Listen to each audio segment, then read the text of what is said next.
Hello, আসসালামু আলাইকুম। কেমন আছেন সবাই? তো আজকে না আমি নতুন একটা ম্যাগি বানাচ্ছি। মানে আমার জন্য নতুন, কিন্তু আপনাদের জন্য পুরাতনও হতে পারে, কারণ অনেকেই এইভাবে রান্না করে, কিন্তু আমি কখনো করিনি। আমি আজকেই করছি। তো এটা হচ্ছে গিয়ে আমরা লাস্ট একটা ফ্রেন্ডের বাসায় যখন গিয়েছিলাম, তখন একটা ওই যে ওর যে ছোট বোন ছিল আমাদেরকে এইভাবে করে বানিয়ে খাইয়েছে। তো আমি দাঁড়িয়ে দাঁড়িয়ে দেখেছিলাম। তাই ভাবলাম যে কখনো এভাবে বানাইনি, আর ওটা টেস্টটাও ভালো লেগেছে নাকি। তো এর জন্য ভাবলাম যে ওটা ওইভাবে বানিয়ে বানিয়ে ফেলি।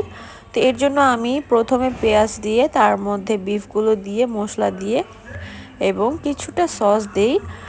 আর এগুলো ভালোভাবে নেড়েচেড়ে একটু ভাজা ভাজা করে নেই, কারণ এটা হচ্ছে এইভাবেই হয়তো করে, আমি ওকে দেখেছিলাম এভাবেই করতে।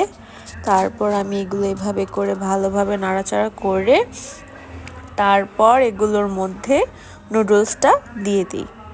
তারপর নুডলসটা দিয়ে কিছুক্ষণ নাড়াচাড়া করি। তারপর এটার মধ্যে আমি পানি দিব।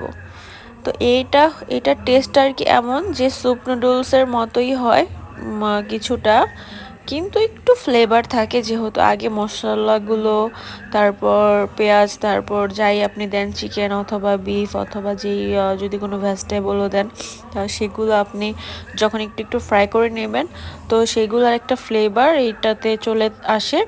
এর জন্য আমরা যখন স্যুপ নুডলসও রান্না করি, তখন আমরা অনেক সময় ওটার মধ্যে চিকেন বা হচ্ছে বিফ অথবা হচ্ছে বিভিন্ন ধরনের সবজিও দিয়ে থাকি।